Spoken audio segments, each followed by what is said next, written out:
Captain Jack Fletcher straightened his uniform for the fifth time in as many minutes as the airlock hissed open. This was humanity's big moment, first official diplomatic meeting with the Galactic Coalition, and he was determined not to screw it up. "Easy, Max," he whispered to the golden retriever sitting obediently at his side. "Just like we practiced." Max wagged his tail once in acknowledgement, his therapy dog vest pristine against his golden fur. Jack had fought hard to bring Max along regulations, allergies, diplomatic protocols, but in the end, Earth Command had relented. No way was Jack facing a room full of aliens without his loyal companion. As they stepped into the cavernous meeting chamber aboard the Coalition flagship, Jack felt dozens of alien eyes turned toward them. Representatives from 17 spacefaring civilizations sat around a massive U-shaped table, each species more bizarre than the last. Ambassador Krell, their tentacled liaison, glided forward. "The Coalition welcomes Earth's representatives. Please be seated so we may begin formal introductions." Jack nodded, walking confidently toward the empty seat marked with Earth's flag. Max followed perfectly at heel, exactly as they'd rehearsed. Everything was going smoothly until a deep, rumbling laugh echoed through the chamber. "Is this some kind of joke?" The voice belonged to a massive, fur-covered alien with a snout like a grizzly bear and arms thick as tree trunks. They brought a snack to the proceedings. Several other delegates tittered nervously. Jack felt his face flush but maintained his diplomatic composure. "This is Max, my companion animal," Jack explained, keeping his voice level. "On Earth, we form cooperative relationships with many species." The bear-like alien rose to his full height, nearly 9 feet tall, and gestured dismissively. "I am Supreme Commander Thrix of the Ursarian Dominion.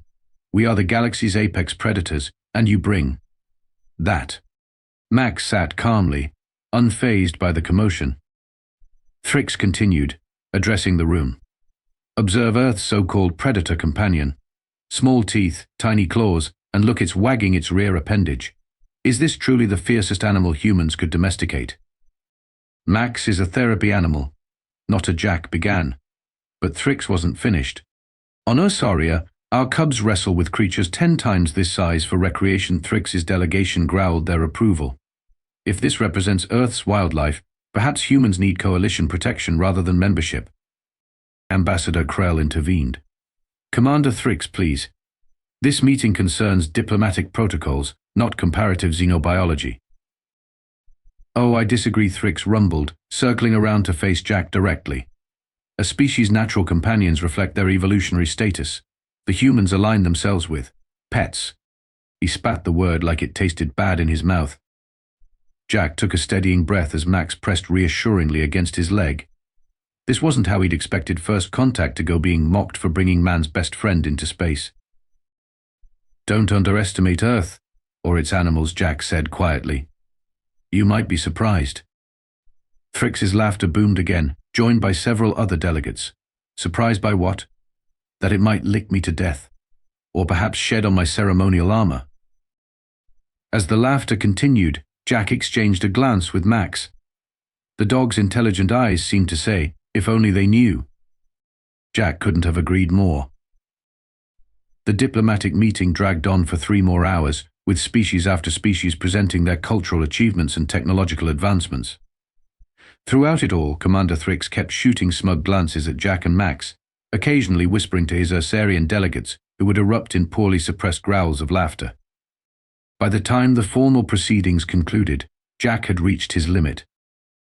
"Ambassador Krell," he said, as the delegates mingled during the post-meeting reception, "is mockery standard protocol in coalition meetings." The tentacled diplomat's color shifted to an apologetic blue. "The Ursarians are difficult. They achieved spaceflight through conquest rather than innovation and value physical prowess above all else. I apologize for their behavior." "It's not your fault," Jack replied, absently scratching behind Max's ears. "But it doesn't bode well for Earth's application if influential members already view us as weak." As if summoned by the conversation, Commander Thrix lumbered over, flanked by 2 slightly smaller Ursarians. Up close, their resemblance to Earth bears was even more striking if bears wore ornate armor and walked fully upright. Human Thrix rumbled, "I've been studying your species' historical records. Your planet actually produced some formidable predators, before your kind hunted them to near extinction. Jack tensed. We've learned from past mistakes. Conservation is now. Yes, Thrix interrupted with a dismissive wave of his massive paw. But these wolves you domesticated into, that he pointed at Max, your records claim they were once feared hunters. Wolves are still apex predators on Earth, Jack corrected. Dogs like Max evolved from wolves, but they're different species now. Thrix's small eyes gleamed. Then why bring this soft descendant instead of its worthy ancestor? Because your kind has made even your predators weak. Several nearby delegates had stopped to listen, sensing entertainment. Jack felt his diplomatic restraint slipping. Earth's relationship with its animals is based on mutual respect and cooperation, not dominance, Jack said. Something the Ursarians might learn from. A collective gasp rippled through the onlookers. Challenging an Ursarian's dominance was apparently a serious breach of etiquette. Thrix's fur bristled as he leaned forward, hot breath washing over Jack's face. Would you care to test that theory, human? Ambassador Krell quickly floated between them. Commander, Captain Fletcher is new to our protocols. Perhaps we should. No, Thrix growled. The human has made a claim about Earth's predators. Let him prove it. Jack knew he should back down. His mission was to secure Earth's admission to the Coalition, not antagonize its most aggressive member. But he'd had enough of the Ursarians' condescension. What exactly are you proposing, Commander? Thrix's massive teeth gleamed in what might have been a smile. A simple challenge. One Ursarian champion against one human with one of your wolves. Not this soft creature, but your supposedly fearsome ancestor species. A survival contest on neutral territory. The gathered delegates buzzed with excitement. And the stakes, Jack asked, already knowing he was walking into trouble. If we win, Earth's application to the Coalition is denied for one full orbital cycle of your planet. If by some miracle you win, Thrix paused dramatically, Earth receives my personal endorsement for immediate membership. As one of the Coalition's founding species, the Ursarian support would fast-track Earth's application by years. It was too valuable an opportunity to dismiss. I accept your challenge, Jack said firmly. But I choose the human representative and the wolf. Thrix's rumbling laugh echoed around the chamber. Choose whoever and whatever you wish, human. It will make no difference against Grolnar, our hunting champion. The massive Ursarian to Thrix's right stepped forward, easily 11 feet tall, with scars crisscrossing his fur. He flexed claws the length of Jack's fingers and growled. What have I done? Jack thought as Max pressed reassuringly against his leg. The contest will commence in 3 standard days on the wilderness preserve of Novatera, Thrix announced to the assembled delegates.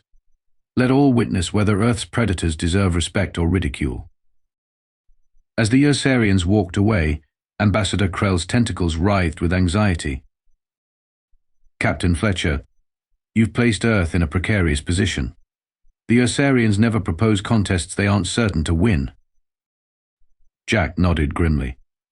Then it's time they learned about Earth's wolves, the real ones. He pulled out his communicator. He had some urgent calls to make. You did what? Dad. Admiral Zhang's face on the secure comm channel was transitioning through an impressive spectrum of colors, finally settling on a deep crimson that matched her uniform. I made a strategic decision, Jack replied, trying to sound more confident than he felt. The Ursarians were undermining Earth's position before negotiations even began. So you wagered our entire application on a glorified dog show? The Admiral pinched the bridge of her nose. Captain, this is why we have diplomats. With respect, Admiral, diplomacy wasn't working. The Ursarians respect strength, not words.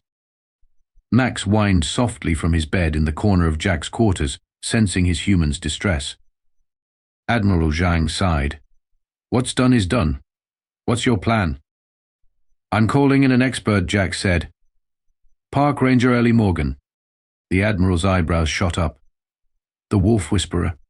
The one who? Yes, Jack confirmed. That's why I requested her personnel file last month. I've been following her work for years. This is highly irregular, Zhang muttered, but Jack could see her tactical mind working. You have 72 hours. Don't make me regret this. The screen went dark, and Jack immediately placed another call. 36 hours later, a small Earth transport ship docked with the Coalition flagship. Jack waited anxiously at the airlock as it cycled open. Ranger Ellie Morgan stepped through, her weathered face breaking into a grin when she spotted him. At 45, she had the lean, tough look of someone who spent most of her life outdoors. Her dark hair was pulled back in a practical braid, and she wore the green and brown uniform of the International Wildlife Service. "Captain Fletcher," she said, gripping his hand firmly. "When Earth Command called, I thought they were joking. Alien bears challenging Earth's wolves. Sounds like a bad sci-fi plot." "Trust me, it's very real," Jack replied. "Did you bring?" Ellie glanced back at the airlock. "Come on out, Timber." What emerged made Jack's breath catch. Not the domesticated dog he was expecting, but a full-grown grey wolf with intelligent yellow eyes.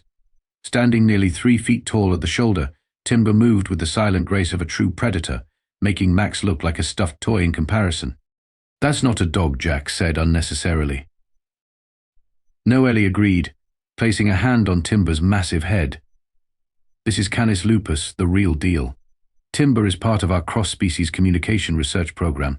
His pack was orphaned by poachers, and we've raised them since they were pups." Timber regarded Jack with calm assessment, neither friendly nor threatening, just watchful. "Is he safe?" Jack asked. Ellie laughed. "Define safe, he's a wolf, not a pet. But we understand each other. 7 years together builds trust." "The Ursarians are expecting a domesticated animal," Jack said. "This might actually work." "Let's not get ahead of ourselves," Ellie cautioned. "Tell me everything about these Ursarians and the challenge." After Jack briefed her, they arranged a preliminary meeting with the Coalition representatives to confirm the details for the competition. Ambassador Krell led them to a large observation deck where Commander Thrix and several other delegates were waiting. The reaction when Timber padded silently into the room was immediate. Several smaller alien species backed away nervously, while others leaned forward with scientific curiosity. Thrix, however, merely snorted. "This is your fearsome predator? Slightly larger than your pet, but still hardly impressive." Timber didn't react to the dismissal, his yellow eyes calmly surveying the room as he remained at Ellie's side. "Timber is a grey wolf," Ellie explained. "One of Earth's most successful pack predators for over 1,000,000 years. Grolnar, the Ursarian champion, stepped forward to inspect Timber more closely. Standing over twice the wolf's height and easily 5 times his weight, the massive alien looked like he could crush Timber with one paw.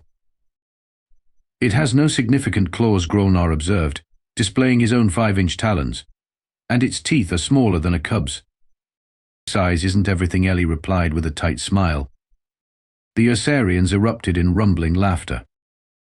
"The human female makes jokes," Thrix said between guffaws. "Perhaps your Earth wolves compensate with humor for what they lack in prowess." Timber remained perfectly still throughout this assessment, but Jack noticed something. The Ursarians missed. The wolf's muscles had tensed, and his eyes never left Grolnar. Not with fear, but with the calculating gaze of a hunter assessing prey. "Tomorrow on Novatera," Thrix declared, still chuckling, "we will see if your oversized dog can do more than stand there looking primitive." As they left the meeting, Jack whispered to Ellie, "They're completely underestimating you both." Ellie smiled. "Good. That's exactly what we want." Timber's only response was a soft, almost inaudible growl. Novatera lived up to its designation as a wilderness preserve. Lush forests stretched as far as the eye could see, broken only by the occasional meadow or rocky outcropping. The atmosphere had been confirmed as Earth-compatible, though the gravity was about 15% lighter, a fact Ellie hoped might give Timber an advantage. A small clearing served as the starting point, where a temporary encampment of shelters and monitoring equipment had been set up. Representatives from various coalition species milled about, placing wagers and discussing the upcoming spectacle. The rules are simple, Ambassador Krell explained, tentacles gesturing to a 3-dimensional map hovering above a projector. Both teams must navigate from this point to the extraction zone here, approximately 30 Earth kilometers northeast. The route passes through varied terrain. Each team may choose their path, but must reach 3 checkpoints along the way. Grolnar stood nearby, now dressed in minimal armor that still managed to look intimidating. The Ursarian champion had spent the morning performing an elaborate stretching ritual that resembled nothing so much as a bear preparing to massacre a campsite. "What's the catch?" Ellie asked softly. Krell's color shifted slightly. "The preserve contains native fauna. Some are territorial." "Dangerous, you mean?" Jack translated. Challenging Krell corrected diplomatically. "Nothing the Ursarians haven't faced before." "Of course not," Ellie muttered. Commander Thrix approached, his massive form casting a shadow over their group. "We've added a final element to test your wolf's claim pack hunting skills," he announced with obvious satisfaction. "Each team must secure food during the journey. Not survival rations, proper prey." Ellie's eyes narrowed. "That wasn't in the original agreement." "Are you conceding already?" Thrix rumbled. "Not a chance," Ellie replied evenly. "Timber is a hunter by nature." "Excellent," Thrix said with a toothy grin. "Then it's settled." As the Ursarian walked away, Jack whispered, "I don't like this. They're changing the rules to favor Grolnar." "It doesn't matter," Ellie said, checking her minimal equipment one last time. "Wolves evolved as endurance predators. This plays to Timber's strengths." Timber sat nearby, his yellow eyes tracking everything. Despite the alien environment, he remained calm, occasionally testing the air with his nose. A horn-like instrument sounded, signaling 10 minutes until the start. "Any last advice?" Jack asked. "Just watch." Ellie winked, then knelt beside Timber, whispering something in the wolf's ear. To Jack's amazement, Timber's ears flicked forward, his eyes locked with Ellie's in what seemed like genuine communication. The starting signal blared, and the competition began. Grolnar immediately charged into the forest with surprising speed for his bulk, crashing through underbrush with all the subtlety of a bulldozer. Several Ursarians cheered as their champion disappeared from view. In contrast, Ellie and Timber paused at the forest edge. Timber raised his nose, sampling the air, then looked at Ellie. She nodded, and they entered the tree line at a measured trot, not rushing, but moving with purpose. "What are they doing?" one alien delegate asked. "The Ursarian is already gaining ground." "Patience," Jack replied, more confidently than he felt. "They know what they're doing." The competition was broadcast via small drones programmed to follow each team at a discreet distance. Within the first hour, Grolnar's approach became clear brute force and intimidation. When a large, six-legged herbivore crossed his path, the Ursarian didn't hesitate. He charged, roaring his challenge. The frightened creature fled, but not before Grolnar raked its flank with his claws. "First blood to the Ursarian," commented the Coalition spokesperson, providing narration for the observers. An impressive display of dominance. Meanwhile, Ellie and Timber moved steadily through the forest. They weren't as fast as Grolnar, but they wasted no energy on displays. Timber led, occasionally stopping to sniff or listen, with Ellie following his cues. They moved like shadows between trees, disturbing nothing. "The Earth team appears to be taking a nature walk," the spokesperson noted with thinly veiled derision. "Perhaps their strategy will become apparent in time." Jack caught Thrix's eye across the command center. The Ursarian commander smirked, clearly believing victory was already secured. But Jack had done his homework on wolves. This wasn't a sprint, it was a marathon. By midday, Grolnar had reached the first checkpoint, roaring his triumph. The Ursarians celebrated, clapping each other on the back with bone-jarring force. Ellie and Timber were nearly 2 kilometers behind, but something strange was happening. While Grolnar stopped to rest, they kept moving the same steady pace, hour after hour. "They're closing the gap," Jack murmured, watching the tracking display with growing excitement. "It's just getting started." By nightfall, the dynamic had shifted dramatically. Grolnar had maintained his lead through the second checkpoint, but his pace had slowed considerably. The Ursarian champion now moved with visible fatigue, his earlier explosive bursts of speed replaced by a plodding gait. In stark contrast, Ellie and Timber seemed to gain energy as the day progressed. The gap between the teams had narrowed to less than half a kilometer. "Impossible," Commander Thrix growled, glaring at the tracking display. "The small predator should be exhausted by now." "Wolves evolved to run for days," Jack explained. unable to keep the pride from his voice. "They don't have your species' raw strength, but their endurance is unmatched on Earth." Thrix's fur bristled. "Grolnar, can you hear me?" He barked into the communication system. The Ursarian champion's face appeared on screen, sweat matting his fur. "Yes, Commander. The Earth team is closing in. Do not bring shame to the Dominion." Grolnar's eyes narrowed. "Understood, Commander." The transmission cut off, and Jack felt a chill of apprehension. "Ambassador Krell, I'd like to register a concern about potential rule violations." "Noted," Captain Fletcher Krell replied, tentacles shifting uneasily. "But we cannot intervene without evidence." As darkness fell completely, the monitoring drones switched to thermal imaging.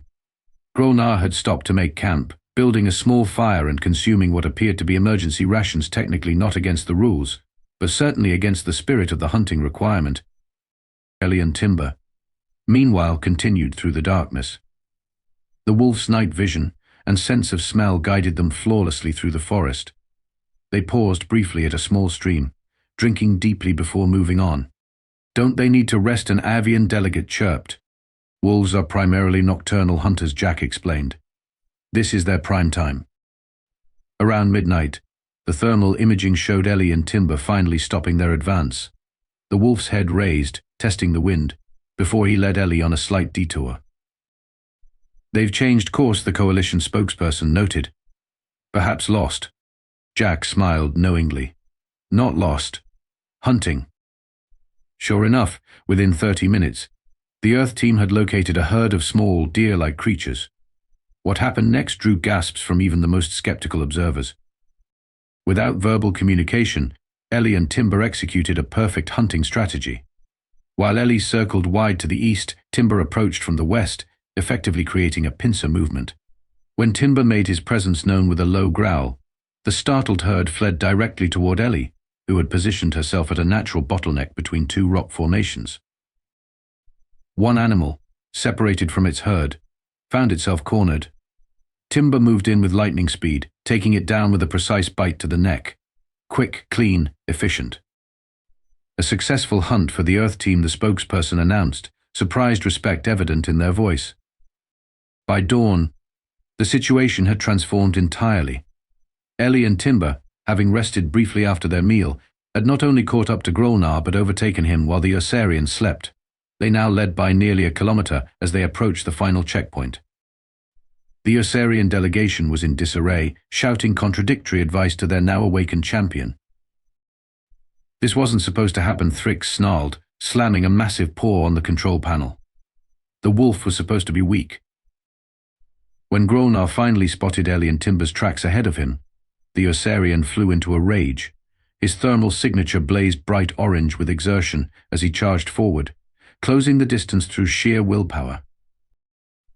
As the Earth team reached the final checkpoint, a clearing with a small automated marker, Grolnar burst from the tree line behind them, roaring his challenge. Timber whirled, hackles raised, placing himself between Ellie and the charging Ursarian. Disqualified, Grolnar bellowed.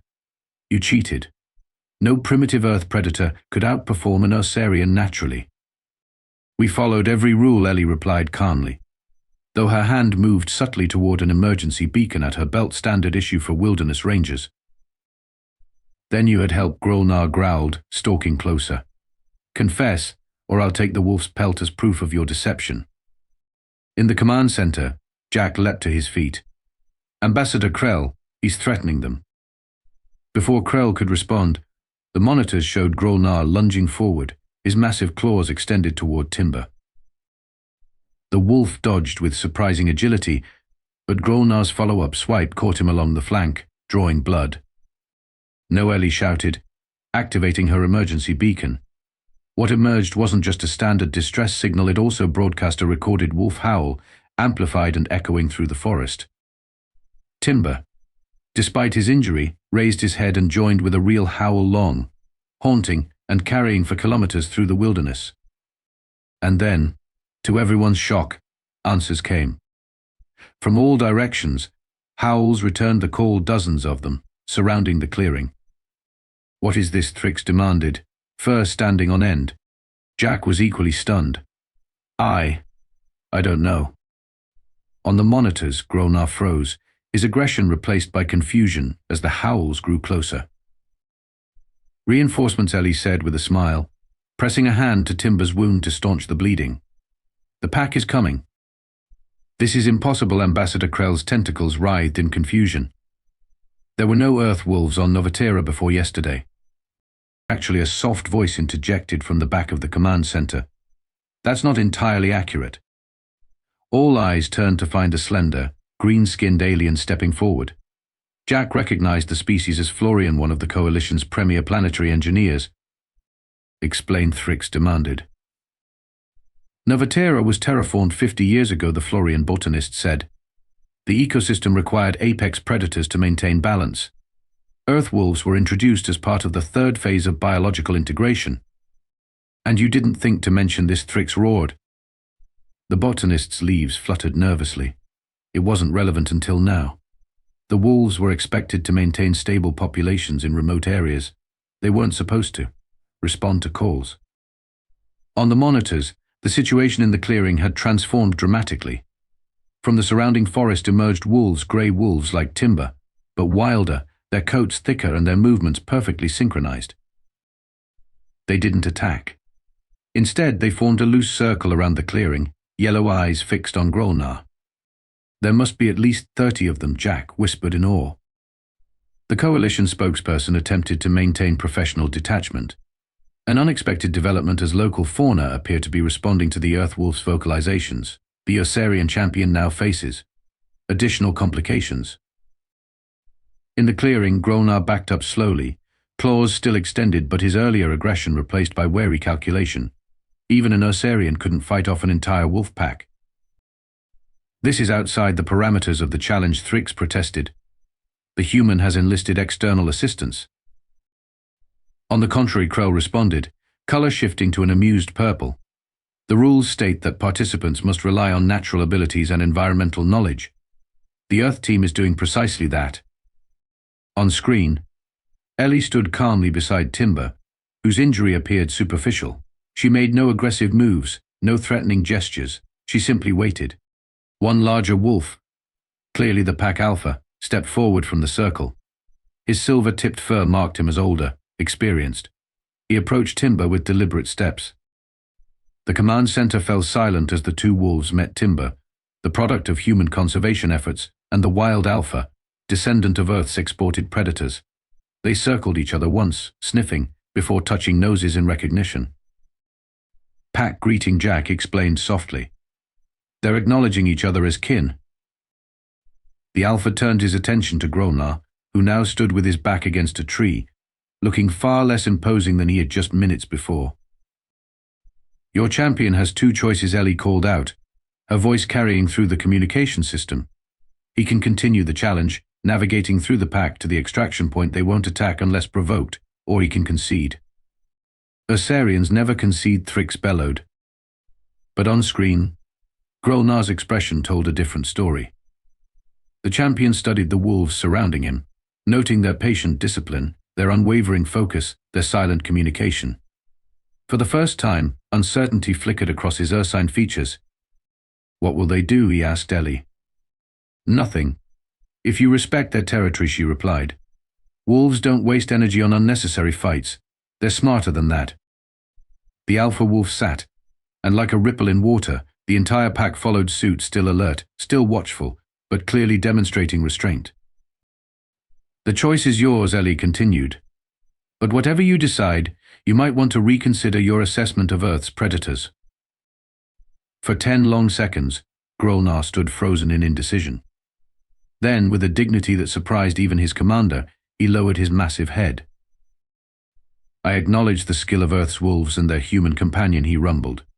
To continue would dishonor the superior strategy I have witnessed today. In the command center, Commander Thrix's roar of outrage was drowned out by the cheers of multiple delegates. The Ursarian champion has conceded, the spokesperson announced. Victory goes to Earth. As Ellie and Timber began their final walk to the extraction point, the wild wolf pack parted to create a path, some falling in alongside them as an honor guard. The drones captured the remarkable image of human and wolf, walking in perfect harmony with their wild counterparts. "I don't understand," Thrix muttered, deflated. "They're so small compared to us." Jack smiled. "Size isn't everything, Commander.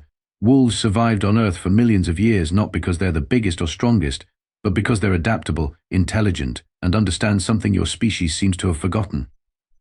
"And what's that?" Thrix demanded. "True strength comes from cooperation, not dominance." Jack gestured to the screen where Ellie, Timber, and the wild wolves moved as one unified force.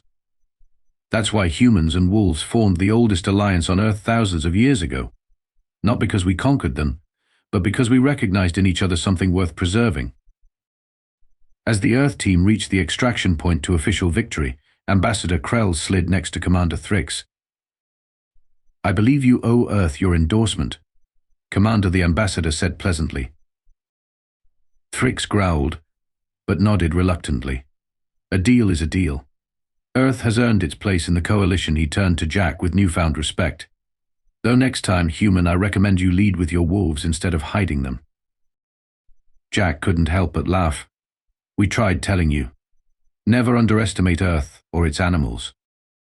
As the extraction shuttle descended to collect Ellie and Timber, the wild wolves raised their muzzles in one final, harmonious howl, a sound that sent shivers down the spines of every species watching, and forever changed the Galactic Coalition's perception of Earth's small wolves.